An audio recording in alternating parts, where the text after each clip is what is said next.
Hello everyone, and welcome to This Nintendo Life, episode 293. Fuck, is that right? Did I get it correct? I just with 294. Fuck, we're 294. Oh shit, you're right, because I just brought up the document.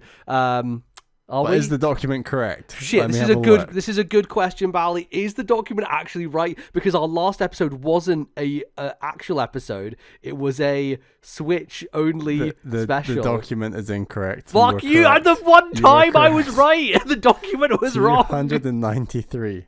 293. Hello, yes. It's me, NBZ. I never get it wrong. Look, fucking some other hosts on some other shows that will go unnamed never remember. Who remembers this boy here? I'll tell you what. So, hello, my name's MBZ, of course. I am here to talk about video games and Nintendo. We live, Bally, in a post-Switch 2 world, in the sense that this is the first regular episode where we know exactly what it is, what's going on with it. How are you feeling about it all? I'm feeling good. I feel as much as there's excitement around that April 2nd date, I was a bit apprehensive as to like, what if it's really disappointing? Like I think the January 2017 event for Switch 1 was quite disappointing, barring a couple of exceptions, as you and Matt covered. But I think this was much stronger than that event, and that's just made the general hype and excitement about what's to come a little greater. Even though I think arguably the day one launch game in Mario Kart is not quite the high of Breath of the Wild, but I guess whatever could be, right? I don't know yet, mate. You know, there's a whole open world out there to explore. Well, there's one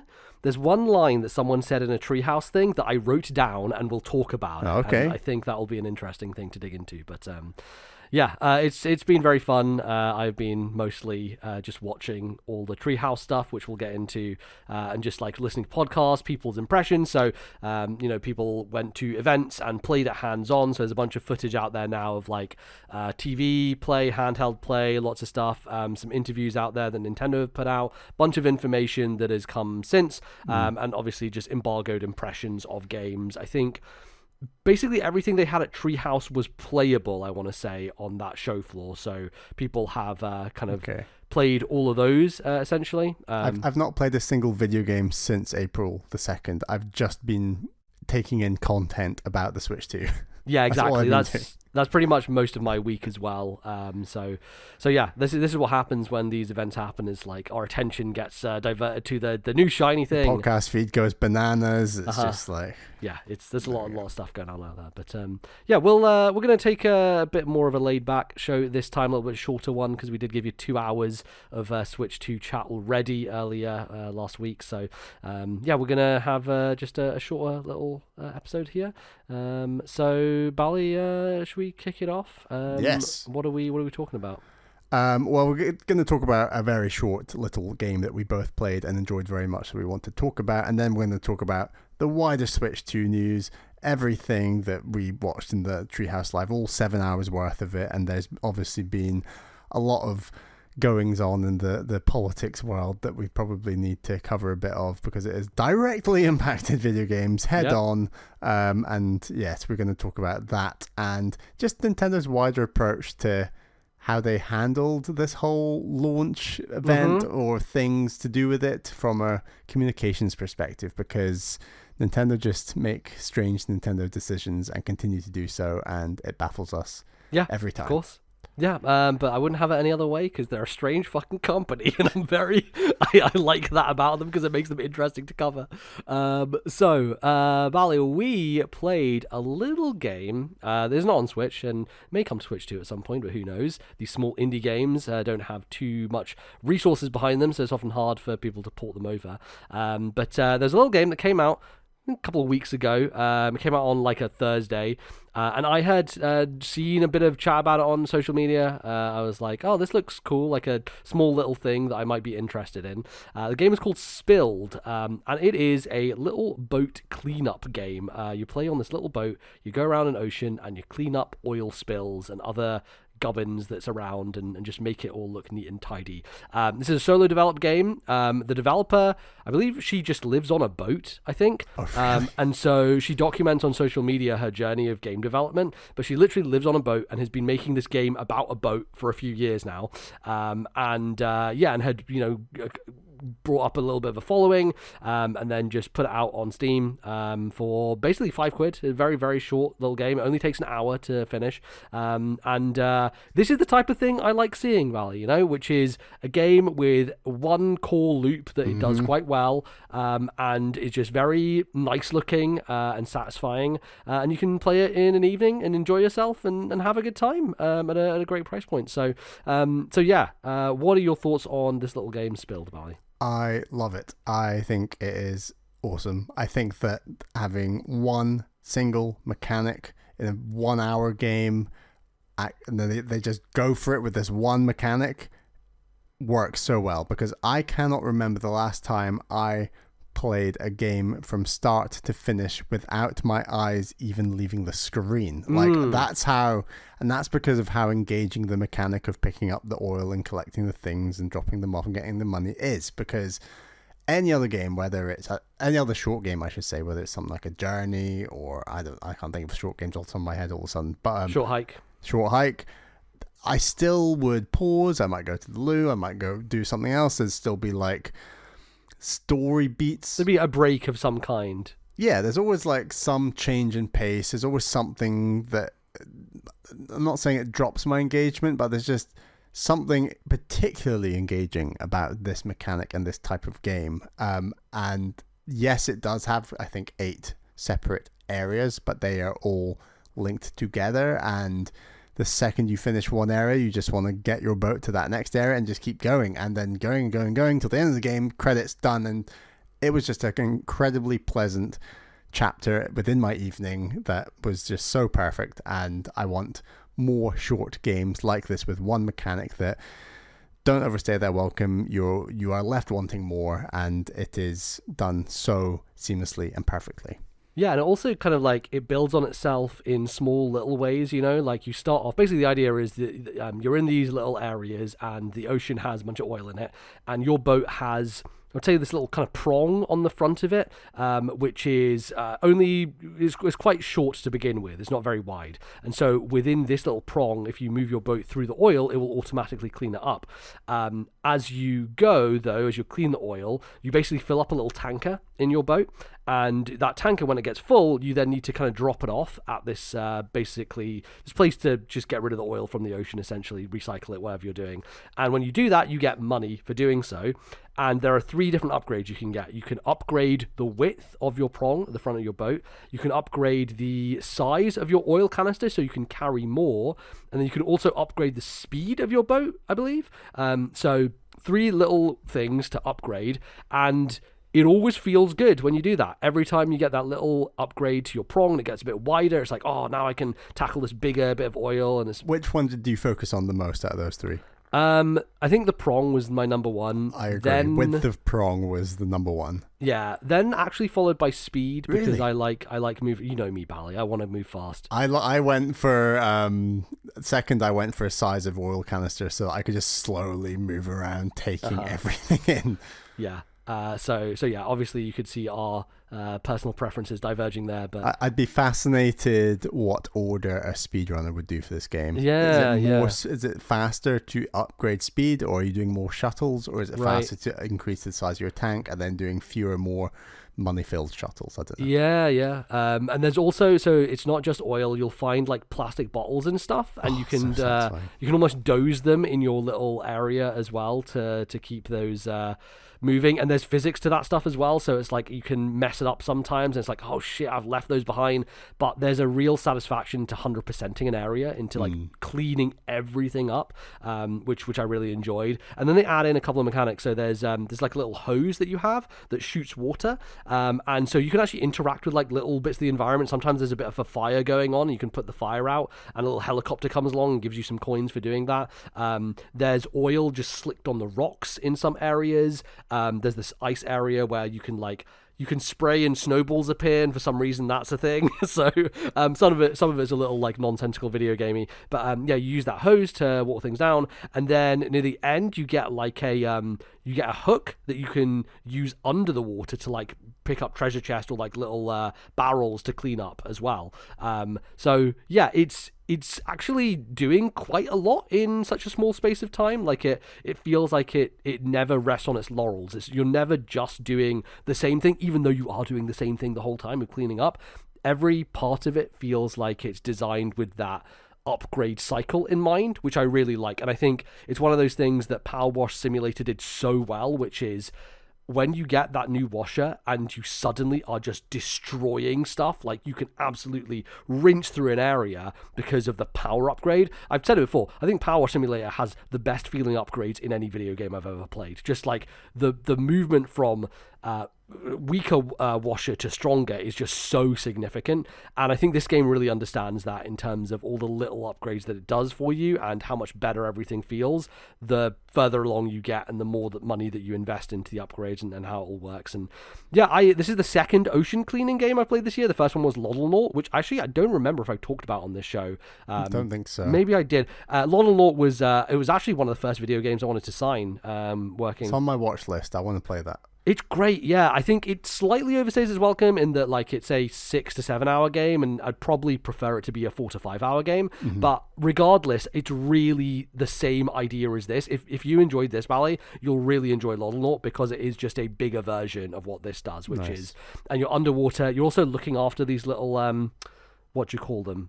I want to call them Loddles. They're axolotls, basically. Okay. Axolotls. Because Loddle is like a short version of axolotl, I guess, or like a cute name for them. These little underwater axolotls, and you have an area where you can like pet them and like grow them up, and you can evolve them into different ones. So it has a little bit of pet management sim alongside the ocean cleanup. But the ocean cleanup stuff is really satisfying and very much like it's the same thing of like you're upgrading your underwater breathing so you can go longer without having to refill and stuff like that, and placing stuff down to get your power bigger and all that sort of. It's great. It's very, very good, increasing your inventory space. But yeah, I just really like cleanup games. I feel like we're in this era of like game mechanics doing so many different things, and like cleanup games have become a genre unto themselves, and there's something so primal about it. For me, it's just the kind of almost basic video game thing that my brain just likes a lot. Yeah. Like, I mean, we absolutely love Super Mario Sunshine, so it makes perfect sense. Oh, yeah, of course, yes. That was the genesis. I can see where it all started. No, I was going to say, like, I just like hoovering, right? Like, I think I've talked about this before.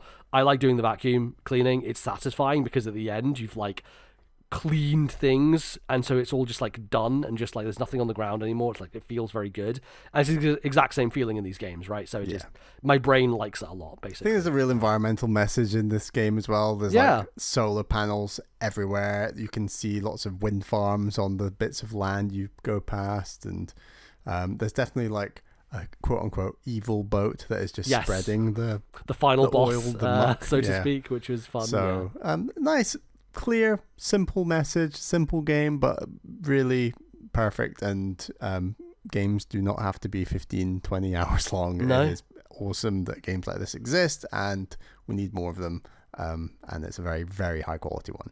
Yeah, it's great. I really hope that it is doing quite well on Steam. I can see that it's sold quite well, so hopefully that gives this developer the funds to go and put a Switch 2 version out there, because I think it'd be a really great fit for the system. So yeah, fingers crossed. But yeah, if you have a PC or Steam out there or a Steam Deck, then go check out Spilled. Very cool little game. Great, Bally, let's get into everything else about the Switch 2. So we have both watched the majority of the Treehouse stuff over the last few days. They had a lot of different segments that they did, and they focused on a selection of games from the presentation. So there's stuff here that was shown off in the Direct that wasn't playable. So From Software's new game, for example, wasn't available at all for press or for anybody to play. The Treehouse didn't show anything about it. And same thing with Kirby's Air Ride, which obviously was not going to be the case because that was a cinematic trailer and they didn't actually show any gameplay for it. So expectation was that it wasn't going to be there. But pretty much for every other major Nintendo product, there was something there, essentially. So I don't know, where do you want to start, Bally? Should we start with Mario Kart and kind of go from there? Dude, Mario Kart World, I think there were about 5 or maybe 6 different sessions across the 7 hours of this one game. It's definitely the most represented, for sure. Definitely the most represented, and it's the big it's the big launch game, so it makes sense. I'm not sure by the 3rd, 4th, 5th 6th stream how much more I learned about the game. Yeah. But my initial takeaway is I really like the look of the knockout mode. I think here's the theory I have. So, as someone, my theory about Mario Kart is that yes, there is a lot of luck, but there is skill to Mario Kart, and over the course of a Grand Prix or a longer race, the skill will shine through. And my hope... Well, Bally, this is evident in the fact that for our entire lives, you have beaten me consistently at Mario Kart. So yes, clearly there is a skill. The gap has gotten closer. Sure. But I would think that the longer races benefit the stronger drivers more. And this game clearly has more long races. There's clearly more point-to-point races. Mm-hmm. It seems like there's fewer shorter races like a Baby Park or something that is just all hell breaks loose. And I would argue a track like Baby Park has less skill to win than something you would say that longer. So my theory is that this is good for the hardcore Mario Kart players who believe more in skill and this kind of thing. And that's the impression I got. Having said that, I was incredibly surprised by how close and tight a finish even the really, really, really long races were. There's clearly some very subtle elastic banding going on that is bringing everyone closer together, which is neither a good nor bad thing depending on your opinion, but it's interesting how that's working. Yeah, I think that that knockout mode is interesting because seemingly what it does is it takes 4 random courses and it stitches them together. And the way that this world works, the way that they've shown it so far, is that the tracks are laid out within the world space, the open world, right? And so in a Grand Prix, you are going in a predetermined kind of structure from the first course all the way through to the 4th. And we can talk about the Grand Prix in a second because I have some concerns about it. But the way that works is always going to be the same route versus this knockout mode, which seemingly does some kind of procedural algorithmic thing where it stitches them together, even though naturally in the world they aren't connected together.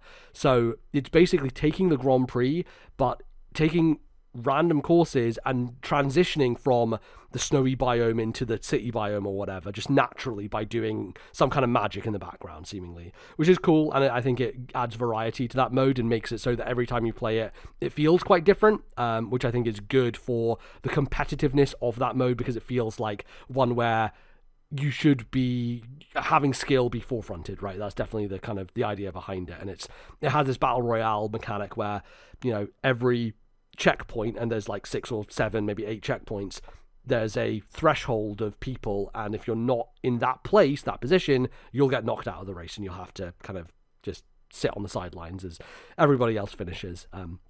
But getting into the Grand Prix, this is where my concerns are starting to show slightly, and I do have some hope with this massive direct they're going to do about Mario Kart, that they will clear up a lot of things about it and hopefully will provide some more options. But my understanding of the Grand Prix, and I watched quite a lot of it, was the way it works is that first race you do is going to be 3 laps of a track, okay?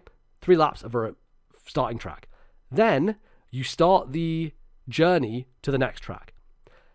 It's not the way that you would expect it because the journey is the track in this sense. You basically do 2 checkpoints of the journey, then you get to the track and you do 1 lap of the track. So in traditional Mario Kart, you're doing 3 laps and then you're doing a next track and you're doing 3 laps of that. 2 laps of the track for 2, 3, and 4 of the races is checkpointing to get there in the first place.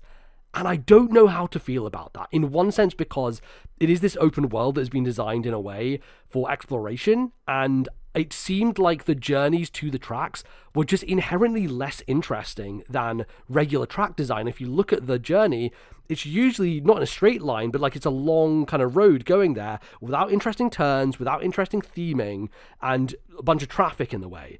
And it feels like that Grand Prix structure to me is just a bit less interesting because it is point to point.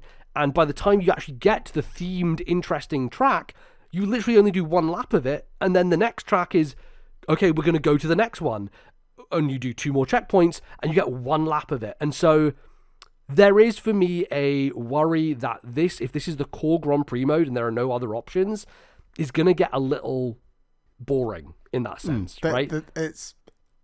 My worry is that the first track, you do the 3 laps, you learn the track, it becomes more ingrained. Like part of the joy of Mario Kart is learning the tracks, getting better at the tracks. If there are second, third, fourth tracks, I should also say for tracks that are tracks and not point to point, because this mode essentially is turning tracks into point to point tracks. Exactly, if that makes sense. So if you're only doing 1 lap of second, third, and fourth track, I agree. I'd be sad that, well, I'm not going to learn those tracks in the same way because I'm only seeing them once, not 3 times. I was hoping to at least see once where you'd go 3 laps on the track, journey between, 3 laps on the track, journey between, and the fact it's not that, I don't know. Maybe they did play test this in a way where they tried it. I think the reason it's not that is because it would take way too long otherwise, right? Like, if we're thinking this is going to be 15 minutes to do a Grand Prix, it would take 30 minutes plus otherwise, because then you're doing the journey between, journeys, which is its own thing, which then at that point, like, does the journey matter at all? Because are you even racing in the journey if you're not factoring that in as part of the point system? And then you're doing 3 laps on each one. I understand how they got to this place. I just don't like it very much. And I haven't played it, obviously, but it just reads a little uninteresting to me, because the thing I'm interested in about Mario Kart is the cool tracks and how they're designed and the corners of them and how fun it is to learn those and do them. And I understand this is a different approach as an open world Mario Kart game, but it's just, it rubs me the wrong way a little bit. And so this is where I'm hoping that they will have 2 approaches here. One which is, okay, here's the new form of Grand Prix, and one which is, okay, here's classic Grand Prix, which is just going to be 3 laps, and then you just go to the next course automatically, 3 laps. And so that we have the best of both worlds, essentially. I'd be surprised if they didn't have any classic mode, because otherwise what's the incentive of even having tracks? Yes, exactly. Right. The whole game would just be point to point. Yeah. And to some extent it kind of is, but the fact that there are still circular tracks suggests that, there is some sort of mode where you are playing you're going around the track, not just point to point. So yeah. And it it's could not to get our head around, and it's definitely something they should have communicated at this point, I'd argue. But I think so. I think, like, the thing, basically, I just had to watch this a bunch to figure out what was going on. But essentially, when you get to lap 3, it's really interesting. So if you look at the track and let's say there's a split. Let's say you're on the second race, right? And you start the race and you look at the track course that it shows you, the kind of zoomed out view. You can see the long road all the way to get there. And it looks like that same map until the 3rd lap. When you get to the 3rd lap, it gets rid of the journey area and it shows a zoomed in view of the track itself. And that to me says, this is what the track on its own is. And now on the 3rd lap, they're just showing you that map. So that gives me a little bit of hope of, like, okay, they have that there. They understand that this track is a track unto its own. Are we going to be able to just do 3 laps on this track if we want to, right? And I think part of that question is also, how does the single player work? Because my imagining is, like, you're going to get to these areas and you'll be like, okay, here's your challenge, do a race on this track here. And in the single player mode, you'll do the 3 laps and you'll do it again and again to get the highest score or whatever, to get the gold cup, and then get that added to your whatever, your experience points or whatever, mission log, whatever you're going to have in the single player mode that's going to be in the open world. Yeah. And like, they are leaning heavily into, like, it's a Japanese take on an American ideal of a road trip, like that, and they are leaning into that hard, like really hard, where there are like cheeseburgers and really American things. And even the reveal of the Switch 2, it was clearly like based on the United States, like Midwest desert, could be Arizona, who knows where, kind of like just the open road. And you're right, those areas that link the tracks do feel like a very standard Mario Kart road track. I meant to say road, I mean like has cars on. And they're also just like really wide because they have to account for 24 players. And so there's less of the tightness, I think, in the design there because of... This is part of my complaints about Mario 3D World as well, is that it feels far less tight design-wise because they're accounting for multiple players as part of the play space. And so the kind of like interesting platforming segments don't get as much room to challenge you or do interesting things because they have to account for like the wideness of the group playing together. And that's the sense I get from this as well. It's like the width of the track, the width of the areas, because it's 24 people, it has to account for it, makes it so that those tight turns, those corners that are really fun to engage with and learn in Mario Kart are almost lost in a sense. But I mean, everything about this game is bigger, wider. Like even the shots of like the artwork is very panned back. It's like, you know, bigger, wider, American. Like they're really like making everything just feel very different to what Mario Kart traditionally has felt like. Yes, yeah, and they're leaning into it hard. So I don't absolutely know. We need to play it. I totally get that for sure. Yeah, and I do think there is another shoe to drop on this. So. I was watching the third segment of the Mario Kart World. Well, it was the final one, basically, where they did 2-player Grand Prix and, you know, blah, blah, blah. And then afterwards, they were like, oh, let's do free roam mode. And I think one of my concerns so far with free roam mode has been like, is there anything to do in free roam mode? It looks like you just kind of go around and... But like, what do you define as to do? So I think Forza is a good example here, right? Because it is exactly what we're talking about. When I say things to do, I mean I'm going along and suddenly there's this challenge that pops up naturally, and it's like, oh, here's the speed cam challenge, and you need to hit a certain speed to do it in part of the world.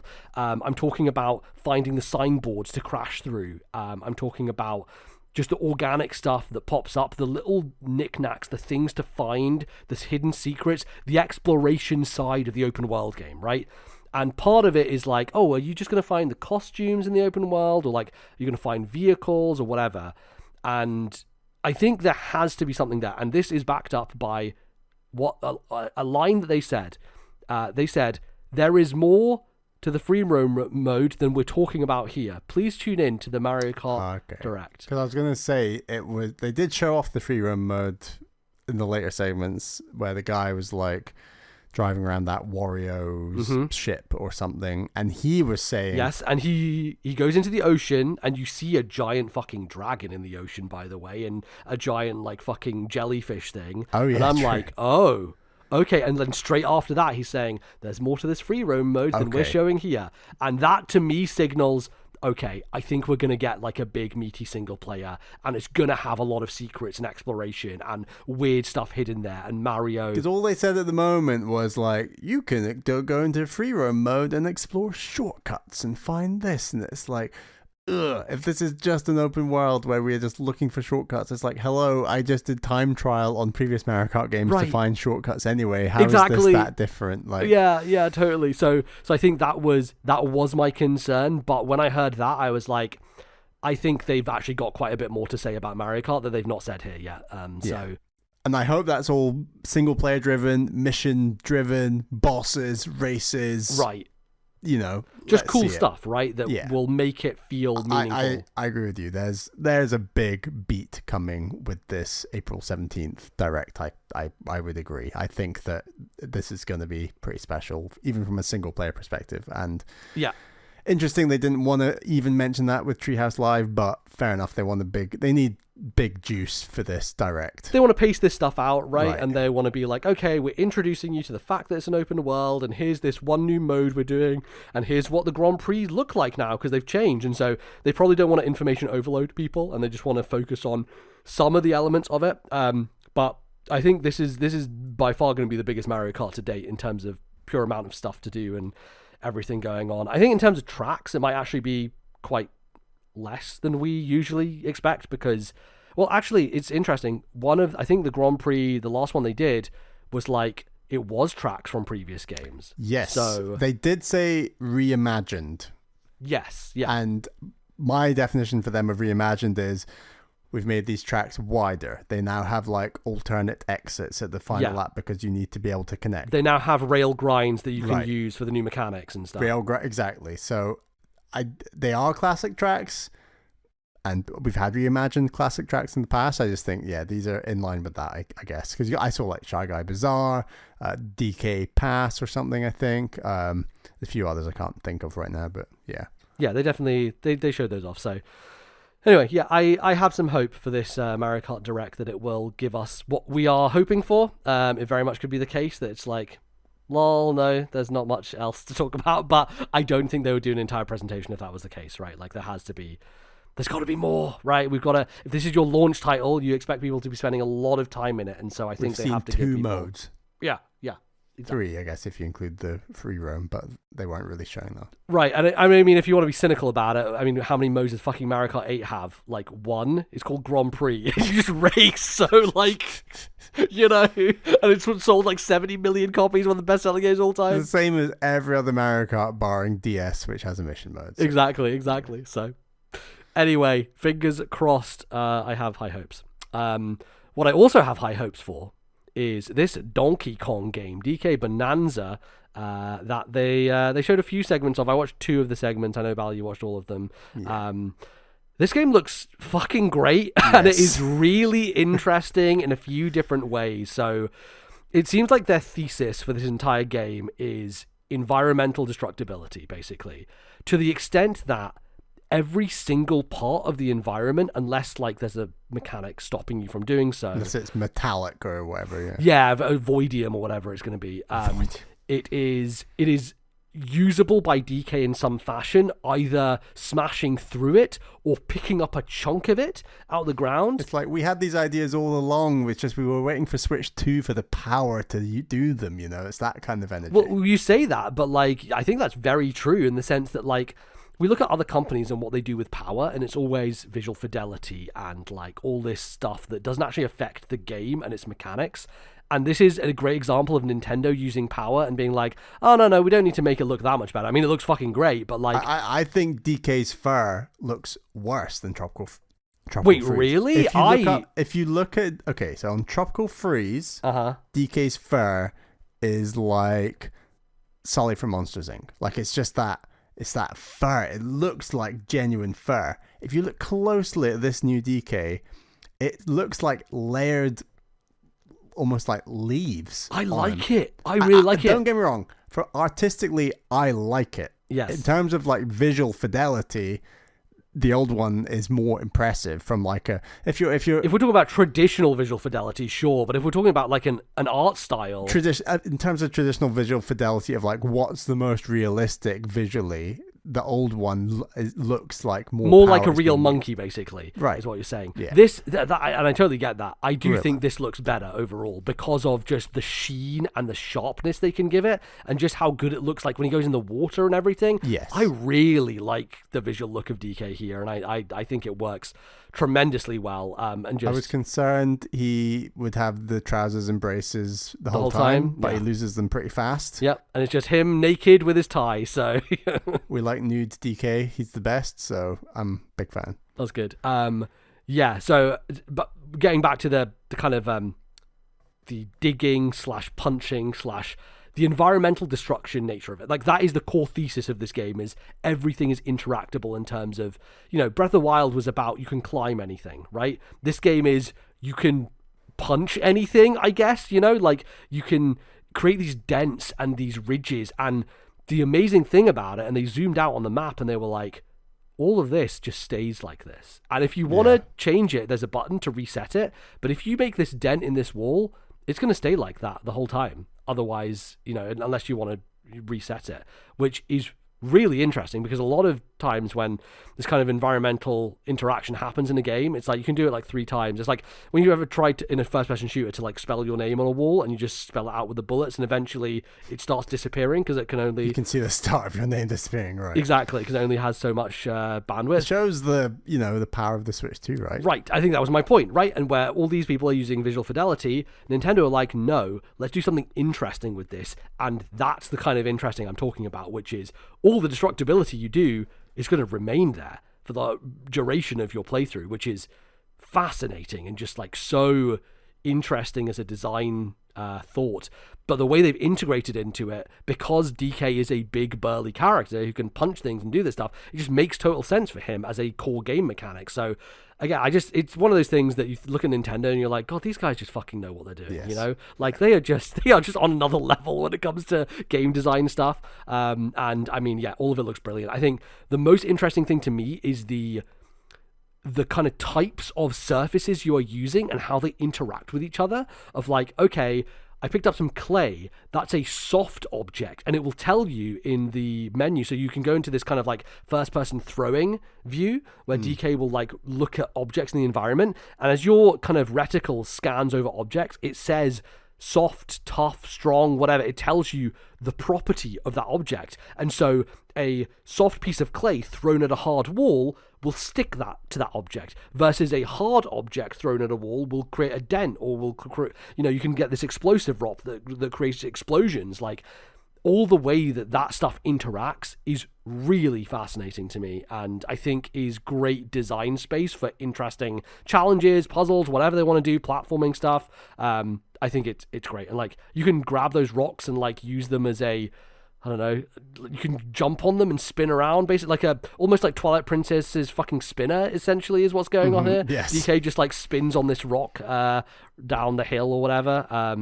And yeah, like if you jump from a big height and you land, he creates like a meteor dent in the ground because of his like heftiness.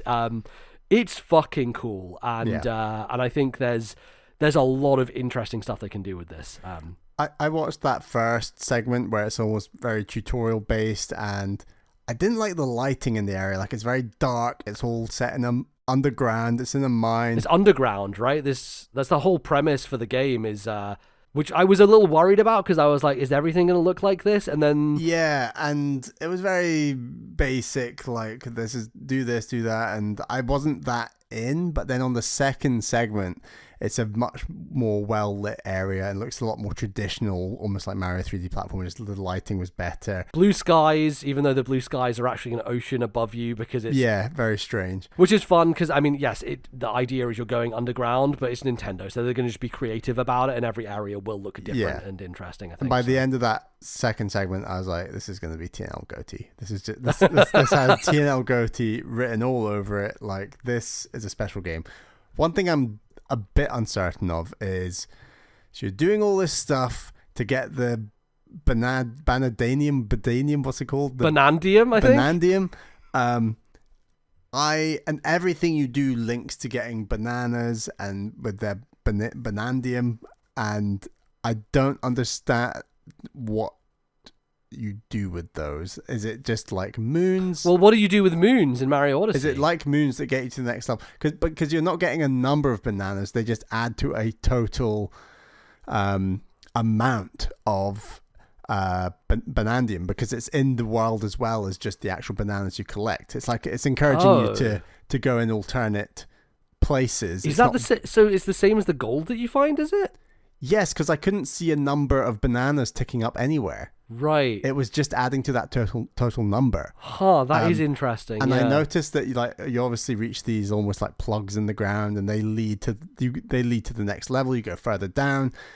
But then the next level, once you went further down, looked the same aesthetically as the level he was on. So like clearly there's multiple worlds per area or something. Right. So I don't fully understand the progression of it, basically. All links together. Like, are there going to be mega boss fights? I assume there will be. Like, I'm still unclear how all these things will come together. I'm hoping that they've thought through the structure in a way that's very satisfying. Like, I think the structure of a game like Odyssey is very satisfying. You've got these clear kingdoms. There's a number. You can get a small amount of moons to proceed to the next kingdom, but you can 100% that kingdom. Like, I want that same satisfaction here, and I'm confident they'll do that. I just don't think these Treehouse Lives made that clear in the slightest, but that's okay. Yeah, because there were the Voidium stakes or whatever, the void stakes that were, you could use, when you remove that creates a hole, but like you said, the hole they looked down looked like another layer of the same area. Right. So maybe there's like a bigger thing at the bottom of that to get to the true next area that you need a certain amount of those for, I guess. So you've got your little rock pal, which is a questionable sidekick. I don't know. Yeah, there's always going to be one of those in these games, right? So I think it makes sense logically. We've not seen Diddy yet. Hopefully Diddy Kong's in this game. But... yeah, well, Cranky showed up, I think. So yeah, there's going to be a lot of references. Is there going to be anyone playable who's not DK? Wow, that's a great question. We'll see. I don't think so. I feel like because the mechanics are so built around him as a character, it feels like it'd be hard to do that, But I'm sure there'll be costumes and stuff, like just like Odyssey. And I think the other Odyssey thing that I noticed was they were like, oh, here's a challenge level. And it's like, okay, we're doing these mini levels within a level. And I wonder if that side-scrolling Donkey Kong Country looking thing was like a challenge level, for example. Right. I'm sure that'll be like stuff like the that. DK Country games also have like mini challenge levels in their own way where you're collecting bananas and things. So I think that it definitely all feels very linked.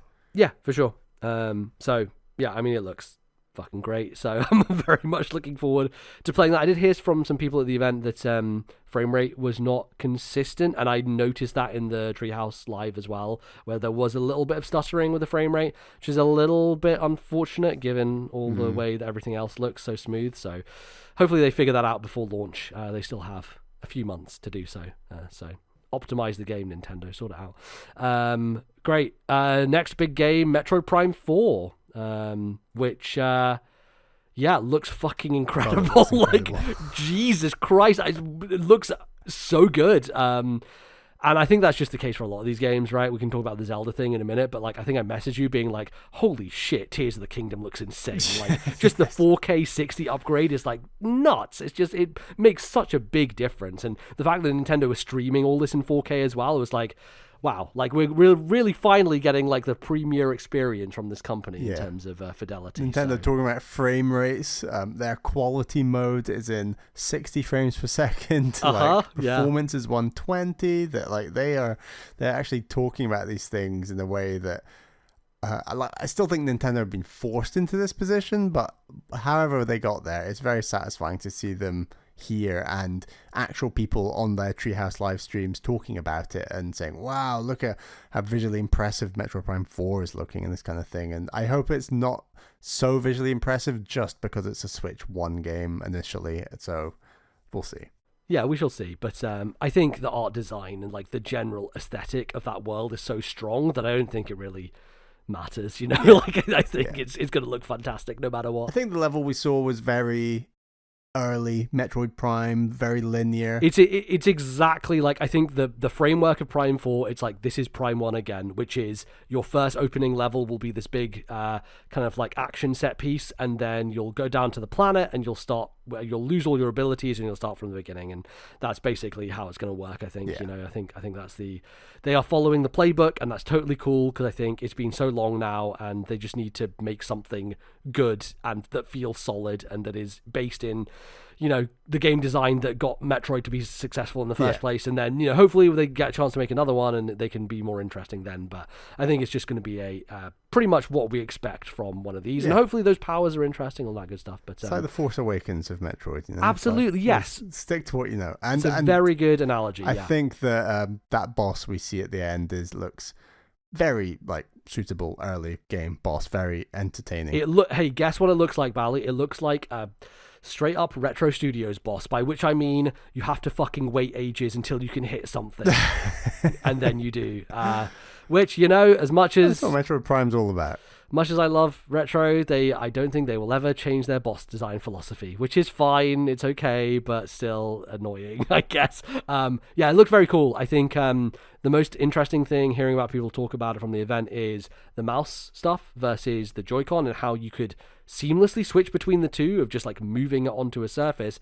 It just becomes a mouse, or just picking it up, and it's like now you're just using the analog stick again. That's very impressive and surprising that they went for really that. shocking. It looks cool. I definitely want to try both. Not that I have a desk in my living room, but I will. Which is a theme throughout the Treehouse Live we can talk about in a bit. But well, I messaged you about this as well. But like, a lot of people are talking about, and they did this on the Treehouse a couple of times, of like using your legs, you know? Like, it sounds like Nintendo's idea for how you use a mouse on a couch is your legs, just on your trousers. And I'm like, well, that's a bit fucking weird, isn't it? Like, I don't know. I think gotta try it and then judge, I guess. I guess, but like, yeah, it's weird. I think the surface area is the problem for me, you know? Like, I feel like you want a bit more surface area, and for that you would want it on like a surface or a couch or whatever. But it seems like their recommendation is using your leg for it. I think that would depend on the sensitivity. If you turn it up high, you can use a very small space. Right. But yeah, I was very impressed. I think that one way in which they show the power of the Switch 2 was quite cinematic moments within this demo where you're Samus and Morph Ball going through like pipes along the top of rooms, and as you enter rooms, there's like action scenes happening below you that progress in like this very kind of Naughty Dog kind of way that I thought could be quite cool to utilize more power of the Switch 2. And well, like there was the giant it's a Switch 1 game as well as my anyway, but I just thought it looked very that's what I think is so cool about Metroid Prime, is it is a little bit more cinematic than a lot of other Nintendo games, and this demo spoke to that. Yeah, Matt Lorgan tagged us on Blue Sky being like, hey, it's the Federation Force mech, which was very fun to see, like, a more realistic take on that concept. And like you were saying, I think the thing that surprised me about the cinematic part of it was, like, going through that area and seeing this giant mech walk alongside you and shooting in the sky, and like lasers are going off and it's all popping off, and it has this very, very like, oh my god, action movie kind of feel to it, which I thought was really cool. I think that's what's cool about the Metroid world, is that there is this kind of militaristic, almost Halo-ish world and stuff going on. At the same time, it's you're solo on the planet, middle of nowhere, doing stuff against aliens. Like, I want this game to have that juxtaposition, because I think Prime 1 definitely has way more of the on your own, doing your own thing. Prime 2 as well, but by Prime 3, the part that I've played is much more like talking about the Federation Force and all these other things. So I think this game hopefully gets a balance. Yeah, for sure. I think that would be very, very good. And I don't know, like, how I would get used to mouse and analog stick controls. Like, that's the one thing my brain is trying to figure out. Like, would I want to do this? Because it'll feel so natural, genuinely. Well, no. So here's the thing, and kind of funny we're talking about this, how it broke their brains. Here's the fucked up thing: when you use the mouse, you then have to use the buttons on the side to jump and to do stuff like that. And that, I think, is where my brain is going to break, because no one uses a mouse to jump in a game, right? And that's going to be weird. So either you do that, or you then have jump on the shoulder button on the other Joy-Con. Like, the aiming and stuff, totally natural. That's cool. The problem is all the other buttons that you lose out on if you do mouse mode in that way. So that's the thing I am concerned about the most when it comes down to it. But we'll see how it plays out. I'm interested. I wonder if Nintendo will release a full mouse peripheral at some point that's like, here's just a mouse. I don't know if they'll ever do that. I feel like they'll be dragged into doing one in like 3 years' time. Right. Well, no, they're going to do Mario Paint 2, and that's when they have to release it as an add-on. Yeah. But yeah, I think that's my only kind of like thing that signaled from people's impressions was, oh, your brain is going to have to get used to this. And if you do want to do mouse mode, I'm sure you will eventually get used to it, but it's just a learning curve that you'll have to kind of onboard to. And I'll be honest, I really strongly dislike motion controls in Metroid Prime, because the Wii version that I tried to play, the problem is that it has lock-on, and the motion controls with lock-on don't actually work properly. So the reason that I actually fell in love with Metroid Prime and was like, oh, this game's actually good, is using a second fucking analog stick. And I think that was the thing in the first place. So I honestly, I think the mouse controls is a cool idea. I think I will just play this with a Pro Controller at the end of the day, and I will enjoy it that way, because the lock-on is such a core function of Metroid Prime, and lock-on plus analog to just look around the world makes it so much more seamless and easy. And I wonder if they have like an original GameCube mode where, you know, when I played Metroid Prime on the GameCube, you know, there is no looking around the world using an analog stick in the traditional way, because it's linked to your left analog stick. Like, the C stick is entirely to do with types of missiles. So right. That is the core of how Metroid Prime was built, was all the lock-on, looking around, side-scrolling, this kind of thing. Like, it's it's very unique and probably a bit weird, and I appreciate that you like the remaster with the second analog stick. But yeah, if the remaster hadn't come out, I don't think I would have ever enjoyed a Metroid Prime, the classic Metroid Prime games, right? Okay. I think I just don't like the way it controls in any meaningful way. So, I think the other thing is it's a Switch 1 game, and so Switch 1 people will be playing it the regular way anyway. So, yeah, I think it's going to be designed for that no matter what. So that'll probably end up happening. But it's cool that they have it for people who like that. So looks great. Still no release date, but we'll see. Yeah, it'll come out at some point this year. But Yeah, maybe close to the end.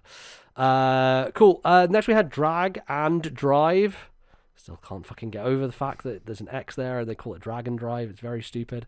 It's a Nintendo decision, but that's how it is. But did you hear the RFN justification? Well, yes, I know. In Japan, they use it as an and it's like, okay, but this isn't Japanese. The whole world is Japan, don't you know? In Nintendo's exactly. world, the whole of world course. is Japan. Yeah, God. It's Unless just you're Mario Kart world and you're the United States. It's another baffling Nintendo decision that just people will never understand. But anyway, Drag X Drive, as the Americans would call it, is a basketball wheelchair game that is very cool looking, but also looks like you really do need to have a good surface to play this on. In terms of, I looked at people moving their hands around, and people were really giving it some welly, you know. Yeah, they had a pre-recorded segment because they weren't confident enough in having their separate studio go live. Like they only wanted to do a live single studio setup. So yes, it was but also pre-recorded. because it's 3 versus 3. I think they had to have that set up there for 6 players at once, and I think the couch setup didn't allow for that basically. So it was a separate area they recorded it in and everything. But I mean, it looks cool. I think there's definitely some fun to be had here. I think if this is the game, it's basically like the side mode from Federation Force Blast Ball as its own product, which is extremely thin. Game. Yeah, very thin. I think it looks a little clunky in the sense of people in that Treehouse playthrough were just knocking into each other non-stop, and it's just like, oh, and it does the little I got hit animation, and it's just clusters of people whacking into each other by accident. And it didn't look very smooth. It definitely felt like this is a cool Nintendo idea, but it's not really being refined that well, and like there's some fun to be had, but you'll maybe play it for an afternoon and never touch it again, basically. It looked frustrating where the guy, like player 1, the guy is narrating, Corey, following. He like maybe 6 times had like a breakaway where he's just running down the whole pitch, going for the basket. The dunk, yeah. And the idea is that you speed up, and you almost do like a bit of a half pipe, and then you can dunk it. And that seems like the most efficient, but also you can do a little trick way of going down the court on the wheelchair and then getting the points, rather than going down the court, stopping, throwing a 2-pointer. It's like a little bit of a half pipe and then dunk. And he must have messed that up like 6 times. And constantly, yeah. But that looks like a very standard play in this game, and to know that such a standard play is so difficult, because I actually think the Treehouse people generally, they're pretty good at these video games, and they've obviously been with these video games for, I'd be very interested how long they've been with these video games. Maybe like Nintendo let them have 3 hours before recording. Maybe. But my point is, they are pretty good at video games, and the fact that this guy was struggling so much to do something that seems so core to this game, I'm not that. It's not a great sign, basically. Yeah. And same thing with he was like, let's do this bunny hop, and just failed to do it multiple times. Look at this cool trick I learned. It's like, didn't do the cool trick. Doesn't work. Okay, cool. I think. I mean, look, it's a great idea. I love the idea of it. I think it just feels quite thin, and it feels like, yes, I would play this with a group of people for a couple of hours and then literally never think about it again. I really hope they get their pricing right on this. If this was me, this should just be free with Nintendo Switch Online. Right, yeah. Especially the multiplayer nature of it, right? Like, you need people online to play against. If it's £10, £15... Nintendo are never going to do £10-15 for this. You know they're not. It's like minimum $40, which is like 30 quid for us, you know? I can't do 30 quid for this. I don't know, unless it gets glowing reviews. And yet you can do it for this welcome tour, Bally. Welcome tour's got way more juice than this. Come on, we'll get there. But I really want to try this is the problem. For sure, yeah. Because it has the potential to be like, I got the Rocket League bug. I really like that game. So I want to get the bug with this. This is like this generation's ARMS, right? We can kind of say that. And remember, Bally, we probably played a good 4 or 5 hours of ARMS because of the free open weekends they did. Exactly. I think they will do something similar like that for this game, and this game needs that, honestly. You need to try it out to be a judge. Mm-hmm. It's too difficult just to look at it, but yeah. Yeah. But yeah, it was cool for sure. Next up, Welcome Tour, which is come out that in Japan it's going to be 990 yen, which is at the moment in terms of exchange rate about £6, maybe £5. But because the way in the United States it'll be $25. Yeah. The way that everything's working out, it probably will be £10, I imagine, for this. Yeah.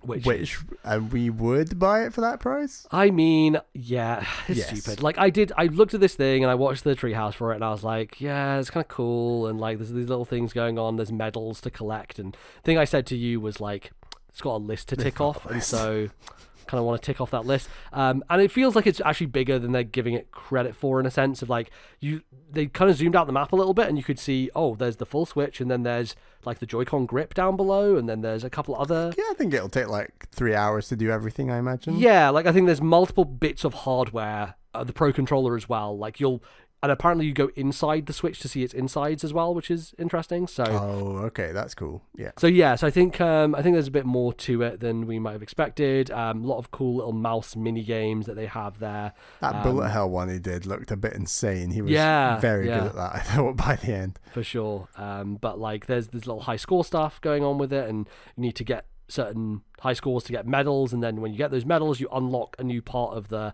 area to explore. And yeah, I think it's more than the manual type of stuff I was expecting it to be, but I still fundamentally believe that this is a terrible decision from Nintendo to be charging for this thing, because frankly, looking at it, it doesn't sell itself very well. You know, if you're just someone looking at the store and being like, oh, what is this? Oh, okay, that kind of looks like a weird short thing that probably isn't worth £10. I'm just not going to buy that, right? And I think so many people will look at it like that and be like, that's not worth my time. And so few people are going to get this interesting dive into like what the Switch is about and all the kind of hardware features and all that sort of stuff. And yeah, they could have made it this universal thing that was, you know, educational in a way as well for people, for young kids getting on the Switch. But yeah, charging for it, I think is just I think everyone has said this. I think it's just a universally terrible decision. Like, it just doesn't make any sense at all. But at least it's cheap. And you sent me this thing talking about how Reggie was a really big factor in Wii Sports being bundled into the Wii on launch, and that without him, and that speaks volumes that in Japan Wii Sports wasn't bundled in at launch with the Wii. It was only North America and Europe and the rest of the world. I think the fact that Reggie's no longer there, and there's this idea that Nintendo have to charge for everything that is worked on, it just falls into that category, and that is a shame. It's bad logic, bad communications. Bad, yeah, quite bad, in fact. So yeah.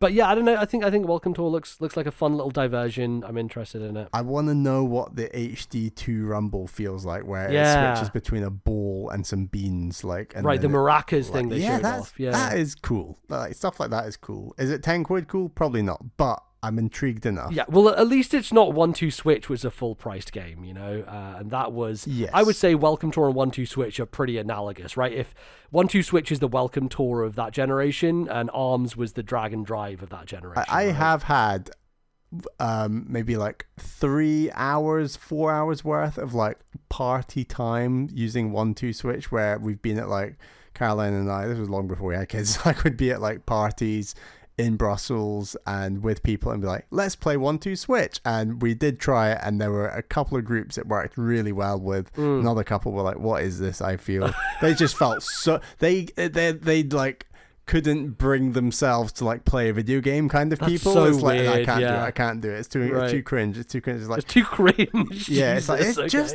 yes, this game is cringe. It oozes cringeness. Of course. I do quite like 1-2 Switch. No, it was far too expensive, but I think it was fun. Yeah, for sure. So hopefully Welcome Tour is also fun. Cool. And then I think the rest of this is just kind of like, here are the upgrade things, or here's the GameCube Virtual Console stuff. So they showed Kirby. They showed the new additions to that. I was initially interested, and then not interested, and then maybe interested again. Yeah. So the way that it works is it basically changes the levels of the original game. And initially I was like, well, that doesn't sound very interesting because you're just going through the same levels again. But it seemingly doesn't take any of the same routes and completely makes its own thing. Then why make them in the same level? This is exactly what I was thinking. I was like, but why would you do that then? Like, why not just make it its own thing? And I guess it's because, like, from an asset perspective, it's a lot easier to do that, to build on top of something that already exists. It's assets. It's like the themes of each world. It's like exactly. Enemies, yeah. And like basically the thing they slap on top of it is this kind of cosmic blue element that's just like, oh, these platforms appear, and it saves a lot of time if everything looks like that. So like you just apply that cosmic blue platform to existing levels, and it's much easier to make content for that stuff. And I think I've never been a fan of like remixed levels, and part of Kirby's post game was even some of that stuff was like harder remix. You mean the second half of Kirby? Oh god, Forgotten yeah. Land? No. I mean the real post game, which was actually Yes. that. But it's it's a good jibe at the actual game itself. But I think I was interested. I was like, oh, that's kind of cool. Like we're doing different stuff. And then it got to the main hub area, and it was like, so on every level there's a cosmic version. I was like, I'm not replaying this whole game with fucking cosmic versions. I can't see myself doing that. And then they went into the second level, and again, it was like, oh, it's quite different, though. So I don't know, I went back and forth a couple of times on this. How did you come out of this, Bally? Yeah, I feel very conflicted. In the same way I felt like conflicted about like Bowser's Fury. But like we've said before, that would be us buying a full-priced game to play a game that we've already played and just to play the extra part. So this would be... Has it been confirmed prices on these upgrades? No communication on that. No communication. So would I pay 5, 10, 15 pounds to play some more Forgotten Land levels? Maybe. But is there a lot in that game already, like you said, that I've not actually played? Also true. I don't know. I don't think I loved Kirby enough to go back and play these levels. And there's a lot more coming to Switch 2 I'm more interested in probably. But I don't know. I am conflicted. Well, if it gets good reviews or you play it and buy it and say it's great, I might give it a go. But those levels looked pretty good. I wouldn't say they were spectacular from what I saw. No, I think generally we don't like Kirby as much as the internet does. Like everyone seems to be like, Kirby, the Forgotten Land, the second coming of Christ for Kirby. And I'm like, it's a decent 3D platformer, like it's okay. That's going to be us for DK. Absolutely, yes. Yeah, we'll have that reaction. But yeah, I think it depends on what else is out when Kirby comes out, because it could be that Kirby comes out in September, and by then we have like, I don't know, Xenoblade Chronicles 6 or whatever that Monolith just shadow drops. We've got 3D Mario. yeah, randomly, and then it's like, oh, here's the Fire Emblem Splatoon remake. 4. I guarantee you Kirby's going to come out the same day as the Fire Emblem remake, and that's going to kill any interest I have in checking out Kirby. So anyway, yeah, I think for a lot of people this is going to be a worthwhile upgrade, and a lot of people are going to get a lot of good stuff out of it. So yeah. Kirby, pretty cool. Zelda. Now this is an interesting one. It's not that interesting, but it's also very interesting. So they have this app, right? The Zelda Notes app, which is just it has a lot of... It's an app, it's a part within the existing app. It's not a new app, I believe. So yes, it is within the currently named Nintendo Switch Online app, which will posthumously be named the Nintendo Switch app once the Switch 2 releases. And inside the Nintendo Switch the Nintendo Switch app, you have multiple things you can do, such as the Splatoon stuff. You can do voice chat with your friends, which is now made completely redundant because you can do it on the system itself. But anyway, it's part of that, and within it, there's like multiple functions of it. So you can send items to friends. You can use this kind of like navigation system, which has voice-controlled navigation to take you to items. Zelda has left a lot of notes around the entire world. Loads of little voice notes in the world for both Breath of the Wild and Tears of the Kingdom. Judging by the one they did on the stream, probably not much substance to each of those, because I noticed that it played and it was hilarious how impactful it was for the people playing on Treehouse Live. The lady playing was just like, wow, that was such an inspirational moment from Zelda at this incredible location. I was like, chill out, okay? It was nice. Let's just chill out. No, I think the funniest thing to me about it was like that the voice acting ends like very quickly. It's maybe like a 5-second little line. Yes. And then they keep slowly spinning the camera as if there's going to be more. And then there isn't more. And then they're like, wow, that was really amazing. And I was like, okay, well, I don't know. I don't know if the lines are all that long. Is it worth my time doing this? I gotta get my rant out. I always get this rant out with Treehouse Live. But what did you think about the presenters? How was their attitudes? Were they funny? Was it cringe? Was it a good balance? You know what? I love Treehouse Live and their attitude. I think I'm past the point of like the guy with his bananas.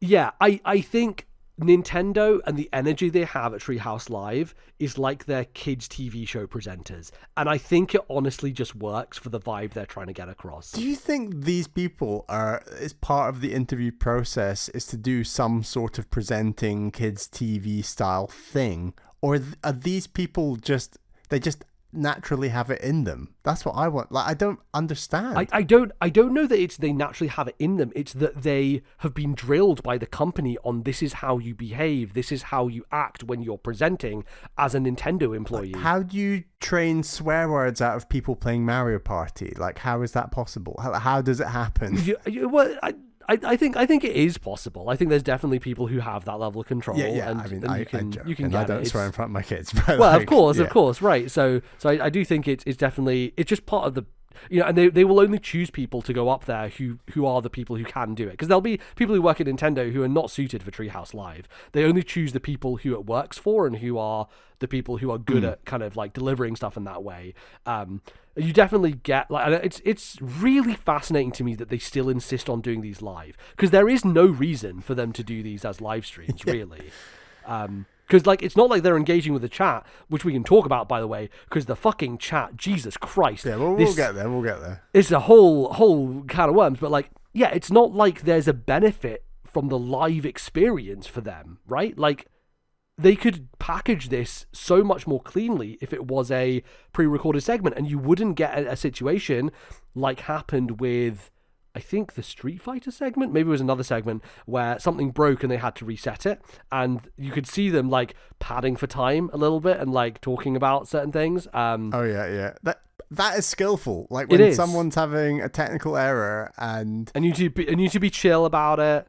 And you need to like be like, oh, everything's fine. We're just gonna keep talking. Yeah, one of them said technical error, and they pulled a face like, I shouldn't have said technical error. I should just let this guy speak about this alternate thing for 3 minutes while we fix the actual technical error. I always just pull back and think, couldn't Nintendo just let people, existing journalists, streamers, podcasters, stream these games, talk about these games, even if they're in a designed location like New York or Paris, like it's just been, and say, record what you want, stream it how you want. We'll even like give you HDMI ports, and you can link up all your kit and do it properly, so you're not just like, E3 2005 filming over someone's shoulder. And then people can talk about the games in a real way. Like, we have our trusted sources of these games, we don't need it from the horse's mouth. And yes, Nintendo like to control things, but ultimately, that's exactly what I was going to say. It's like, it's all about control. Nintendo want to exert control on this stuff, and they have a very buttoned up marketing message. You'll notice every segment starts with a presenter saying, welcome back to Nintendo Switch Treehouse, Nintendo Switch 2. Like it's a exact line they have to say. They even said that on the first one, and it's like, no, there hasn't been another Treehouse Live with Nintendo Switch 2, so you can't say welcome back on the first one, but they still said it. It's stuff like that. It just drives me mad. I am not a fan. I'm not a fan. I've gone through the rabbit hole on this. I love it personally. I think it's great. I think the fascinating thing for me is just watching these people and being like, wow, you really have just like been, it's not even media You've training. You've been brainwashed. It's not, yeah, it's just like, it's such a level of like, PR. It is like through the looking glass PR, right? It is just so, you are the company. That is so fascinating. The way Nintendo presents itself, its image, how it says things, the way that every time they talk about a game, they have to say the Mario Kart World game, like that stuff it's just, I fucking love it. I honestly I think it is so interesting, and I like it a lot. So I think we're staying on opposite sides of things here, but I think maybe part of my frustration is the doubling up of content, and what I mean by that is I will go and watch 7 hours of Treehouse Live, tick box done, great, I've watched that all. Now I have to listen to 10 hours worth of all the podcasts that I follow talk about the games that they've been playing that are featured in Treehouse, right. And then that's another 10 hours, and it's like these 10 hours and these 7 hours could have been the same live stream. Well, but that's you. You're a person who listens to 20 hours of podcasts a week, right? And most people aren't like that. And most people are just going to get and I do think there's a distinct difference. Yes, I'm moaning about that, but we all have our trusted sources, our preferred places we go for information. Just let the trusted sources access these games and tell me about them. I do think there's still a value though, because like Nintendo is giving you the company line on it, and they're just showing you how the game plays and how good it looks. Because I think the nice thing about the Treehouse is the quality bar for visuals is so high with that stuff. Like you can see Donkey Kong in its full 4K beauty, and they're going to guide you perfectly through this area. And yes, it's very like coordinated, but at least it introduces you to the mechanics, makes you understand it, like really does a good job of like tutorializing and explaining. Someone who already knows about the game is playing it, not the journalist who's just seeing it for the first time. Yes, and they have coordinated, and they have choreographed their entire playthrough, and they know what beats they're going to hit, and they know what to say about it. I think that's a really good experience to understand about the game, and I still find value in listening to Kind of Funny or whoever else, Remap, people who went to the event, and them talking about their actual opinions, because the thing you're never going to get from state media is real opinions. You're going to get, this is amazing, you should buy it, because it's PR, right? And I think my value is I get the sheen and polish from Nintendo Treehouse, then I go and listen to Patrick Klepek talk about the awkwardness of every Nintendo employee applauding them as they walk through, and like all these fun stories around the weirdness of the event, what they were allowed to say, what they weren't allowed to say, but then also real opinions on the game, right? And what actually they thought of the game. So, yes. Yeah. It's kind of like the same reason that I don't listen to BBC podcasts anymore about politics, because they give me a great rundown of what's happened in the political world in the week. And then they're making cheesy jokes about inane things because they can't make cheesy jokes about anything meaningful because that would be too political. Right. And ultimately, I come away learning absolutely nothing because they've not given me any opinions on any of these stories that have been happening all week. And I just feel like this vacuous. And that's exactly how I feel after watching Treehouse Live. I'm like, yes, I've learned about the events that's happening. I learned about the game that's coming out. But you can't even joke about something in a game looking like, I don't know, say there's like an oil spill in Kirby, and it's like, whoa, climate change or something. They can't even make that joke, you know? Like, it's like, no, we can't touch that. That would, the same thing would happen on like a BBC podcast, for example, whereas I need the political podcasts that actually give their opinions on the events, not just tell me about the events. Anyway, similar thing. Yeah, but. No, I totally get it. I think I just have like this almost meta level, like fascination with Nintendo's marketing and what they do with it, you know. I still enjoy the meta to some degree. I just don't enjoy the meta quite as much as you do, MZ. Yeah. I totally get that. Yeah, for sure. Anyway, Zelda Tears of the Kingdom looks fucking incredible. Looks Jesus amazing. Christ. Yeah, like, I mean, the 4K 60 FPS stuff is a real game changer. You know, the other funny thing that I noticed when they were going through the Kokiri Forest is they were like, look how just smooth it is, without saying how shit it was on Switch 1. They were like, wow, and it's really just nice 60 frames per second in this area, clearly showing because they know that that's the worst area in Breath of the Wild. And anyway, it was very funny listening to that.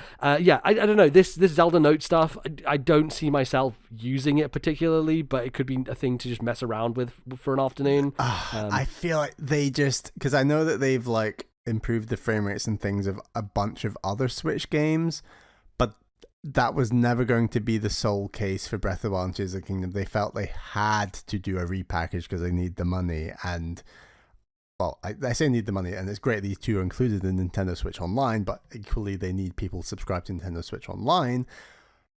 But I feel like Notes does not need to exist. It feels faffy and annoying, the idea of me building something and sending you the schematic to, I don't know, maybe on the one-off occasion I managed to build something really cool and you want to maybe try it, fine. But other than that, there's like a daily roulette thing you can do for some boat. It's like, I'm doing enough daily stuff with like Pokemon TCG on my phone. I don't Right. need Zelda to jump in on the daily bandwagon, and I don't know. Hey, this is games of service, man. It's login bonuses. Everyone does. Monster Hunter does it. Get it out of my Zelda. Like I don't enjoy that. I don't know. I'm not impressed. No, I think, again, if we were 11 years old, I think we would be using this, Like, again, if we were 11, we wouldn't have phones, so that's maybe an issue. But I do think it feels more built for kids who have no other games to play the whole year, and so all they're doing is replaying Zelda again and making weird machines and being like... Can you imagine being 11 and playing Breath of the Wild with Tears of the Kingdom? Oh yeah, I mean, I think I would love God. Tears of the Kingdom a lot more if I was 11, because I would be making weird machines and sending them to you and all that sort of stuff. It would have hit us over the head so much harder. Oh yeah, for sure. But yeah, I don't know. I think the thing that I'm going to benefit from this is like going back to Tears of the Kingdom with how fucking good it looks and how well it runs, and being like, all right, yeah, I'll play a bit more of this and do some more shrines and all that sort of stuff. And yeah, maybe my opinion can change on Tears of the Kingdom. We'll see. But Look forward to that. I doubt it, because I think there's a fundamental thing with Tears of the Kingdom that we can get into eventually when we have to debate this. But like, the shrines in Tears of the Kingdom are just on every level worse than Breath of the Wild, and I will fight this till the day I fucking die. Don't think I agree with that, but okay, we can. We'll get back to it. I have valid points on this. This will come out, and I will play some more shrines into the kingdom, and I can have a more informed opinion on that point. Yeah, definitely think about the when we get to it. Think about the way in which they are.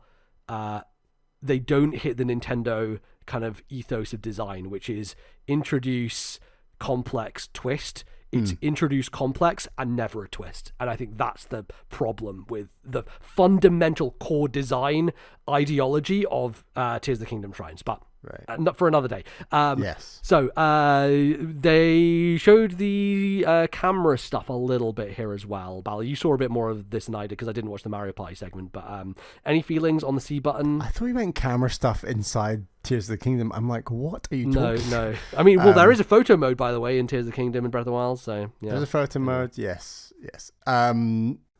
So we want to talk about Mario Party Jamboree camera stuff. Yeah, and the Four Swords as well. They did the kind camera, of Discord chat stuff going on. First point about the C button and these two examples is the audio quality is not good. They keep telling us it's good, and it's got all this extra technology making it sound good. And it's passable, basically.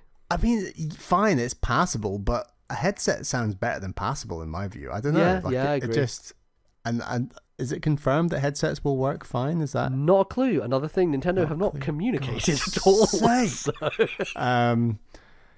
If they put a headphone jack on that thing and you can't even use a bloody headset, I'm going to be fuming. But I mean, we're going to probably talk via Discord or something else anyway. Yeah, I don't know. We'll figure it out.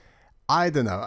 I was the C button quality. I was deeply unimpressed with. I think that for a game like Four Swords, which we played last year, which we had a great time with, fine. It's nice to be able to see other people's screens. I think seeing a cardboard cutout of your pal playing live on camera it is not needed. Sure, it's fun. I think in just playing Zelda, it's pointless. But in a game like Mario Party Jamboree, they go whole hog, and there's like zoomed out camera perspectives where they're playing full on iToy style mini games. Yeah. And the limited amount of iToy I played back in the day was very impressive and very fun. And I do think there's a time and place for that form of video game to come back at some point. I don't think a mode within Mario Party as an addendum to the existing game is necessarily what I would want to do. I'd more want a ground up camera thing that Nintendo develop. But the little bit they did play looked very fun. And, again, 11-year-old Bally and MBZ Mario Party with, the C button and the camera. We'd be having a great fucking time. We'd be having a great time. And we have wanted online Mario Party for a very long time. And it seems that they're really hitting out of the park on that stuff. So yeah, it is impressive on that stuff. I think the audio quality and all of this kind of thing is severely lacking. And I'm still convinced we're not going to talk about the C button in 5 years' time. Yeah, I think so. I think, Nintendo will support it for as long as they do. And then it will just become a thing that's part of the system. I think the important thing about it is it's just part of hardware system level thing. So you'll be able to do it with any game that ever comes out. So I don't know. I do feel like there's a lot of people who hang out on Discord playing different games, just being on a Discord call together. And I think it's a fun idea of like naturally just being like, oh, I can just have it streaming just so we can just have a look at each other's games and what's going on and stuff. Like it's a nice idea. I think it's cool, very chill. So. Anyway, and then the last thing to talk about is GameCube games, which they gave us a quick peek at. Weird that they had 4 games on there, but they were like, "Oh, Mario Strikers isn't coming. It's it's not ready yet. It's coming later," which is so transparently like, obviously Mario Strikers is ready. They have it playable right there on the app, but like Nintendo are arbitrarily waiting a month to release it for a marketing reason. Like.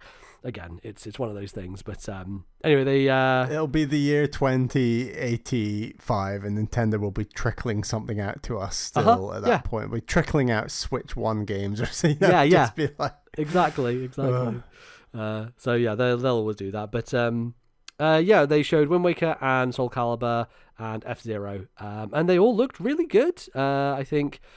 One of the nice things about these GameCube games is the ability to save state, which is something that obviously, if they had done a Wind Waker HD version, that wouldn't have had that ability. Not that, you need save states to play Wind Waker, but... Do you think one impacts the other at all in terms of release? I mean, I do think that this makes it less likely that we're getting Wind Waker soon.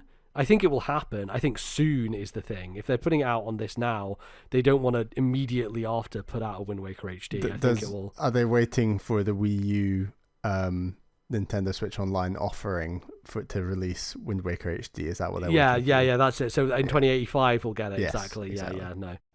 I personally don't think one impacts the other. Okay. And I think maybe it was Tim Geddes made this point, like both of them have an intrinsic value to video game history. Like it's really great and cool that people can play the original Wind Waker and there's an audience for that, but equally it's really important that Wind Waker HD comes out at some point because it's just a better version of that game, looks better, runs better. Obviously Swift Sail it's sped up the Triforce quest at the end of the game. Like there's so much better about that game. So my view is that one doesn't impact the other and both of them have valued audiences that I think Nintendo will respect at some point. Yeah, I think that makes some sense. But yeah, I think it affects timeline for me in terms of when it will come out, basically. But aside from that, I think it's all good. I think the benefit of F-Zero GX, which is a very fucking difficult video game, is with save states, it becomes a bit of a less difficult video game, which is nice. Yeah, I can cheat my way through that story mode. Yes. Yeah, exactly. So like you can save state before each race, and then you don't have to reset every time. And I think that's really nice. I think that's really going to benefit. Oh, you think there are races in story mode? Oh, fucking hell. There's like collectible things on the track in story mode. And okay. Like one-on-one races or some races, I guess. But it's incredible cutscenes. I'd highly recommend at least doing the start of that. I'll probably, if I can play story mode on like the lowest difficulty, I might do that. That might be a good thing to do. But I'm not sure that's possible. I don't know. Okay. Yeah. Okay. Maybe story mode doesn't have a difficulty. Yeah, slider. I think it's like a standard thing. I think it's got 2 modes actually: normal and hard. And normal is insanely hard, and hard is just for it's just like for people who see through the Matrix, essentially. Okay, cool. Well, we'll see. I'll give it a I look forward to getting back into F-Zero GX. So that it is so cool that game is coming. And God, it's been a long time since like a 3D F-Zero. Yeah, for sure. It's been since GX actually. This video game. But Bal, you can play it online now, which is great. That's very cool. Can take you on. Yeah, probably not the best idea in the world, but I'm sure you can find other sickos out there who would like to race you. And then Soul Calibur 2, one of the great games ever made. Just like a brilliant fighting game. Should we do a bit of Weapons Master mode and Hell co-op? Yeah. That'll be fun. Yeah, absolutely. We'll want to play some of that, and we can play some online as well. I think it'll be good to get back in the arena and do some matches. So.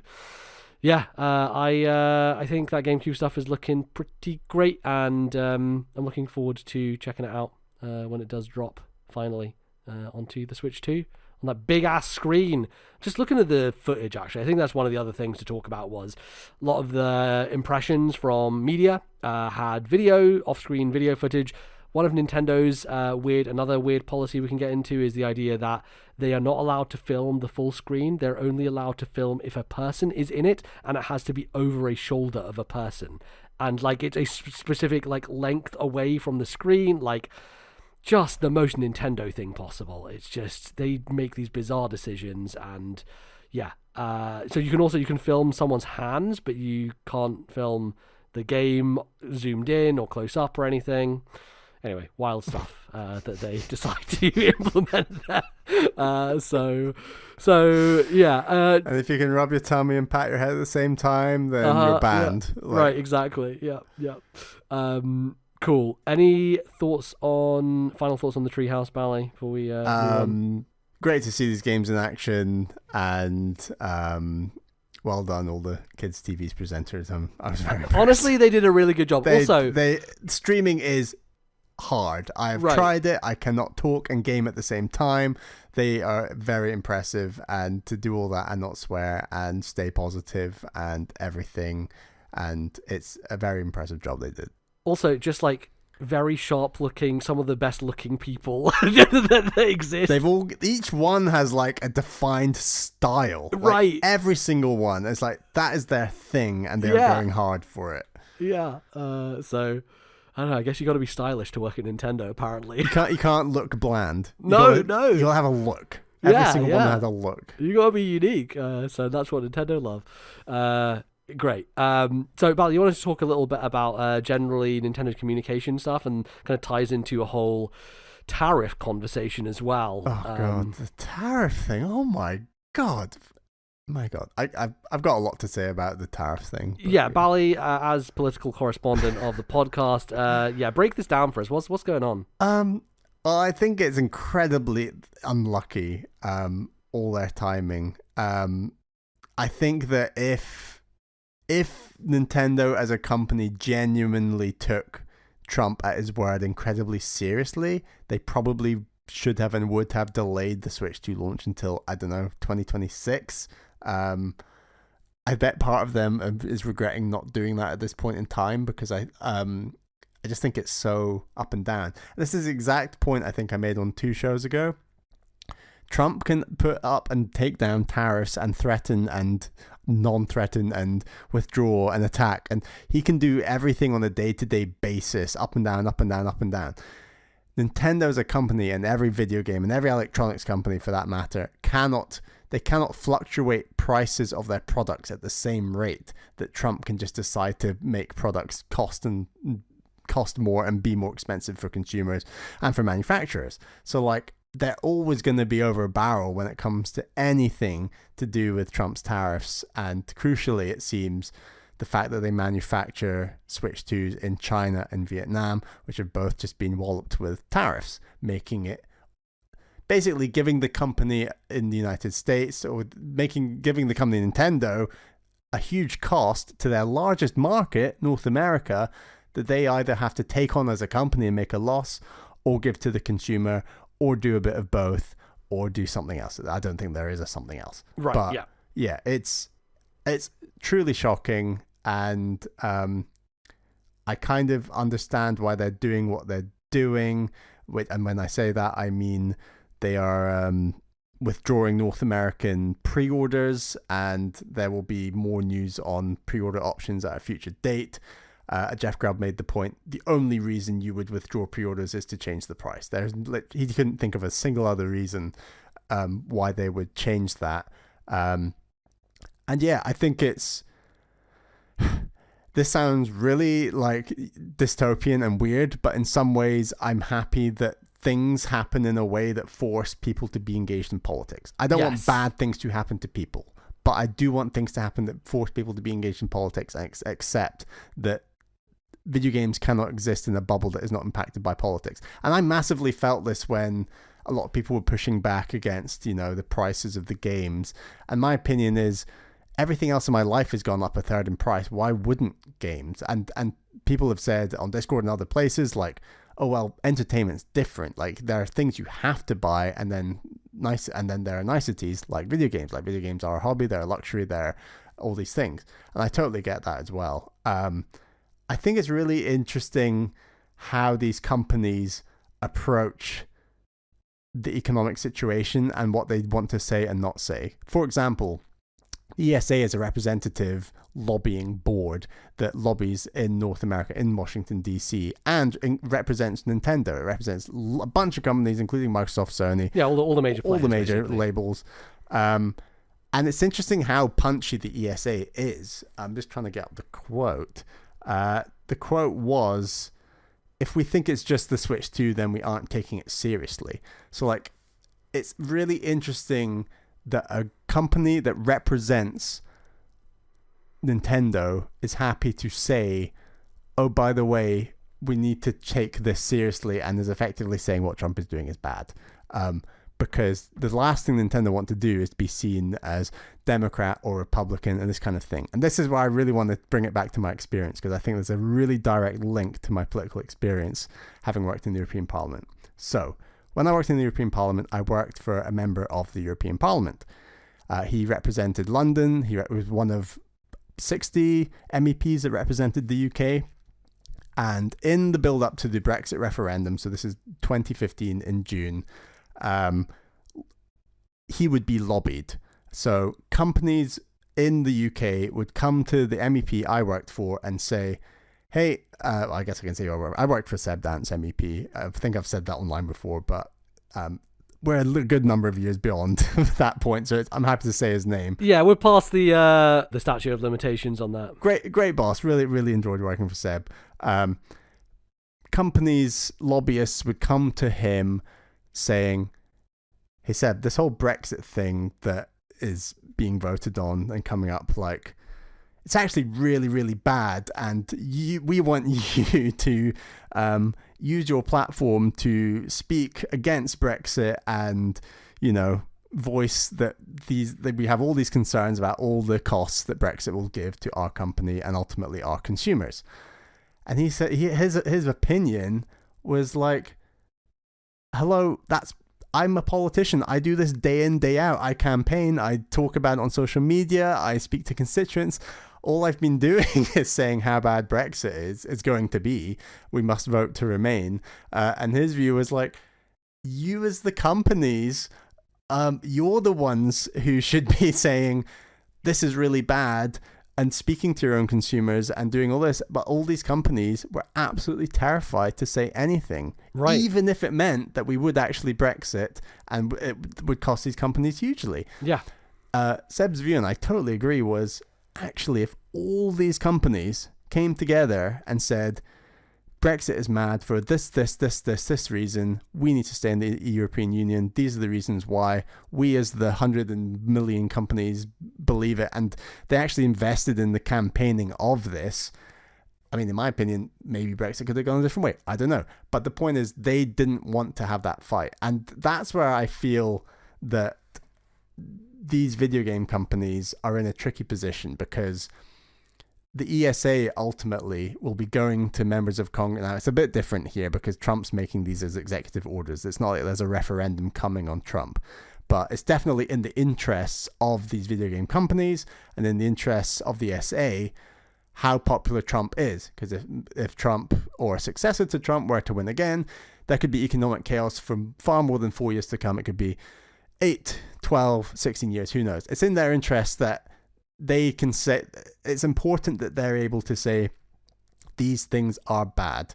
Now, to be able to say these things are bad without looking like you're pro-Democrat is something that's very difficult, especially in such a ostracized is the wrong word, such a toxic kind of bipartisan political situation that the US is in. So I do feel sympathy, but I do think certain companies that campaigned against Brexit in the UK, Ryanair is a great example. I mean, they're an Irish company, I guess, but it's a bit tricky to say that they're British. But there were a handful of companies that really did push. And I always thought, it's nice that they're pushing, but the fact that it's only a handful of companies pushing on this issue, rather than, you know, all the companies who are actually against Brexit campaigning together because they didn't want to get their toes stepped on because of a massive populist wave against them, then, you know, I get that position as well. So I think what I'm coming towards is Nintendo, whether they like it or not, are directly involved in US politics. Ultimately, like I said, North America is their biggest market by a mile, and it's in their interests that it's ultimately in their interest that Trump is stopped, or at least Trump's tariffs are stopped, because that will help their production, it'll help their costs, it'll ultimately help the price towards consumers, and ultimately boost the sales of Switch 2, which is in their direct interest right now. So it's nice that the ESA are saying statements and lobbying and doing all these things, but I think direct statements made by these companies should probably be made, because when there's a direct correlation between voting Trump and the cost of your Switch 2 going up in price, if you're a consumer who voted Trump, you should at least be made aware of that. And you shouldn't be made aware of it by a journalist who might lean left or right. You shouldn't be made aware of it by necessarily the ESA. You should be made aware of it by the company selling you the thing, saying this is the reason why this thing is costing the amount it is. Right, and I think that's the thing that is different about this pre-order situation versus the initial communication from Nintendo, where the initial communication from Nintendo was just like, okay, we're not even going to tell you the price, and then you're going to be surprised by it when you read about it online, and you're going to be like mad at Nintendo, instead of thinking about it from the perspective of, well, there's a wider systematic reason as to why these prices are higher. Yes. But now that they have said, oh, we have to rethink this, and are tying it more directly to, well, these fucking tariffs are the reason for that, I wonder if consumers are going to get the idea a bit more by them saying that, because, you know, we mentioned it briefly, but if you watch the Treehouse for any amount of time, for over the 7 hours that they did it for the couple of days, the entire chat, the whole time, entire stream, non-stop, drop the price.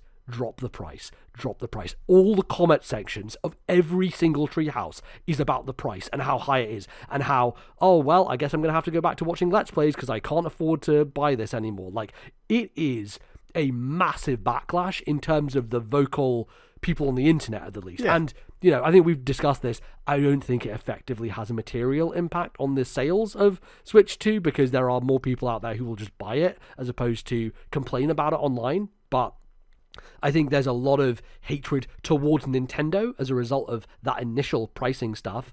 And hopefully people look at this tariff stuff and think, oh, okay, maybe it's not Nintendo's fault. Maybe it's a bigger, wider societal, systematic issue that is the fault of the US government, which yes, I know is hoping for a lot, but, you know, I think it is necessary, especially because, like, the type of capital G gamers who are online a lot are the type of people who would have voted for Trump. And I think that linking this motherfucker with he's making my video games more expensive, maybe hopefully is a wake-up call for some people. Totally. Like, this is a bad idea. Totally. And I do think Nintendo of America have an important role in that. And it was very interesting that Kit and Krista did a video basically. So they did a video talking about the cost of Switch 2 before the news of the tariffs and the delay of the pre-orders. And they were saying, Doug Bowser hasn't given an interview in a year and a half. Yeah. And it's like, this guy, they're launching a console this year. Yeah. Where is this guy? And it's like, what does he have to say about tariffs? It's like, yes, if you want to say something vanilla, say something vanilla. But you cannot say nothing. Like, you cannot watch the price of your console potentially go up. If this thing could go up by 50%, they could announce a price of, like, I don't know, what was it, $500 before? Yeah, for the bundle, $500. It could go up to $600 or $700, and you're going to have the head of Nintendo of America not say anything? You sure as hell aren't going to get anyone from NCL saying anything in English to an English-speaking audience. Like, this is an absolute disaster, and it's a disaster. I still feel sorry for Nintendo because their timing is rotten. Like, it's absolutely rotten, and it's happened in a part of the world that is so important to them. Like I said, North America. I totally get that, but you've got to communicate this, because ultimately you still have a user base, and they are still citizens of the United States who are going to vote, and at some point there will be an election that people say, do we like what Trump is doing or not, and we need to vote for change, or we vote for the same. And I just don't think that completely saying the two exist separately is going to help, and I do think Nintendo need to say we don't like these tariffs. Go to the issues, not go for the ball, not the player. Like, talk about the tariffs. You don't have to mention Trump. You don't have to say anything about anything to do with actual political parties. You're talking about how these policies affect your company, and that should be something that's incredibly important to you and the longevity of this brand new console you hope to be around for the next 8 years, and it has a direct impact on voters in the United States, and they should be aware of how it all links together. Yeah. And that's up to a comms team in North America that I don't think we really hear from on a day-to-day basis. And it sounds like, according to Kit and Krista, like they haven't had to deal with something like this for a long time, and they are out of practice at it, and they don't know what they're doing, and they are in panic mode. They don't know what the hell to do. It's what would Reggie have done? I think Reggie would have said something at least, Right? I think he would have done something about it. No, here's the thing: Reggie would have made Welcome Tour a pack-in, so there would have been no issues at all. Because once Welcome Tour's a pack-in, then we're all fine, Yes. So. God, okay. Well, yes. I think that's all very interesting stuff.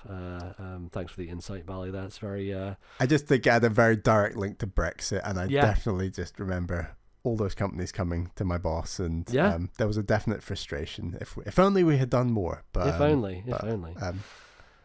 I said, executive orders aren't exactly as democratic as a referendum. But no, it's almost, I don't know, fucking fascist and dictatorial. Who could say? Maybe. Anyway. We still have video games. They still exist. And Bally was able to pre-order his Switch, so that's good. Yes. So. I have an Argos pre-order in the UK, and fingers crossed that arrives at my doorstep on the day, but we'll see.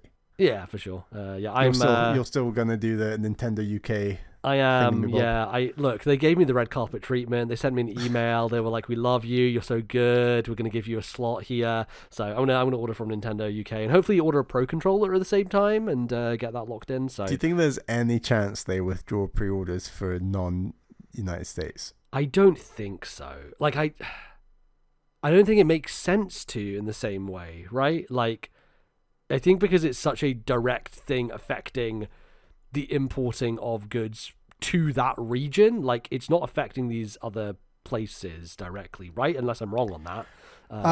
That's, to my knowledge, that's quite debatable. That's kind of like, it's kind of like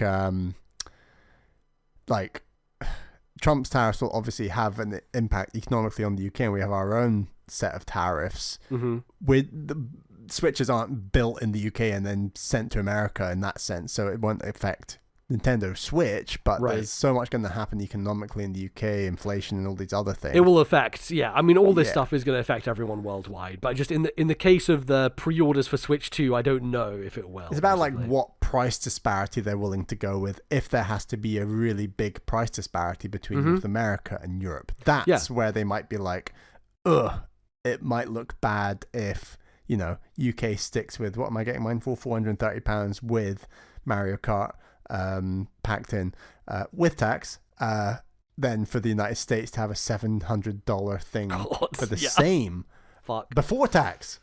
So that would, if Nintendo don't want that disparity. And then in Japan, by the way, because we haven't talked about the Japan thing, there is a version of Switch 2 that is a Japan-only, Japanese language, region-locked Switch 2 that is the equivalent of about $350 in terms of pricing. And they had to do that because otherwise the Japanese market would get hit with this hike of pricing as well for the international version of the Switch 2.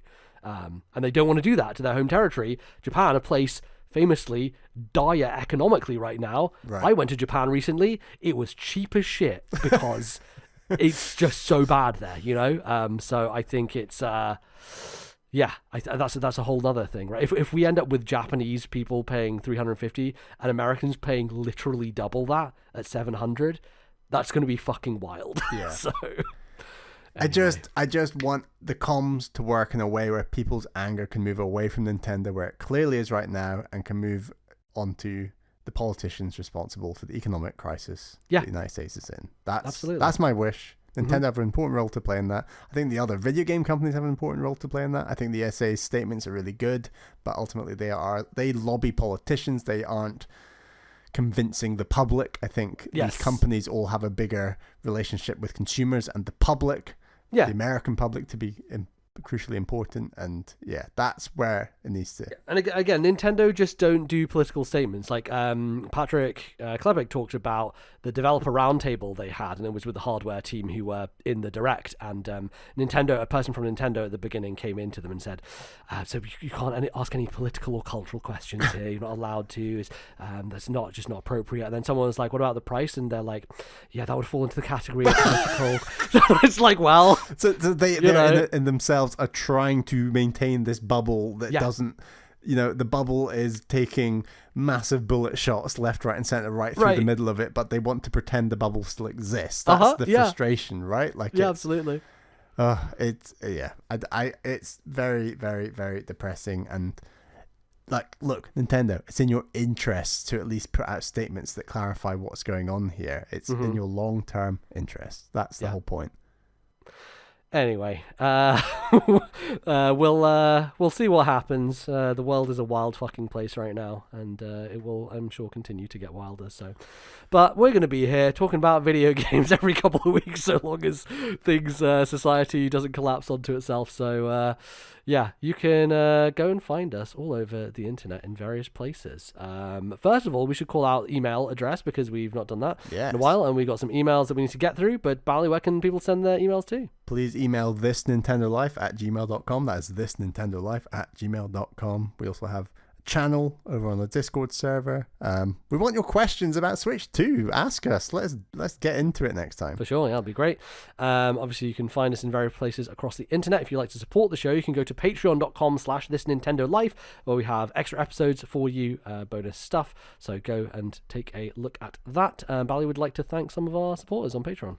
Yes, thank you to our $10 tier plus patrons. They are Zach S, Thomas, Matthew, Albert, Wicked Gamer UK, Alan, Turtle, Orange Thunder, and Ali T. Thank you all for your $10 tier plus support, and thank you to all of our other patrons. We really, really, really appreciate all the support you give this show, especially in these economically trying times. Absolutely. For sure. We were talking a bit with Ali T about Switch 2. Do you want to low down on the Ali T take?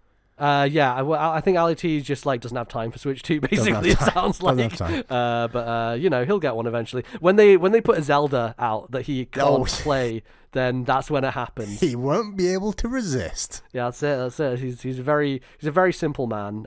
Zelda equals buy things. What do you think Ali T's opinion is on frame rates and resolution and playing Tears of the Kingdom or Breath of the Wild? That's a great question. Does Ali T know what a frame rate is? I'm skeptical. I don't know. Let us know, Ali T. Do you know what a frame rate is? Ali T, write in. Let's talk about it. Yeah, let's talk about it. Great. You could go over there to Patreon and get all that fun stuff. You can obviously find us on the internet in various places. You can find me at NBZ on Blue Sky. I'm going to find you, Bally. I am Ballyman91. That's BALLYMAN91, and that's on Blue Sky. And I really don't use Twitter much anymore from a gaming perspective, but follow me on Blue Sky. Need some more followers. Yeah, it's a good place, absolutely. And you can find the show there as well at TNL Podcast, so go give that a follow, and we'll tell you when things are happening with the show, which is great. You can also download us in various places. We're on Spotify, we're on Stitcher. You can go and review us on podcast services like that. That's great. That's good. And also just recommend the show to people if you like it. It's the best way for people to find out about what we're doing here on this little podcast. I think we've been sitting on 89 Spotify ratings for a long time now. So if you want to be that 90th, come on, kudos. Get out there. Go press the button on your podcast machine.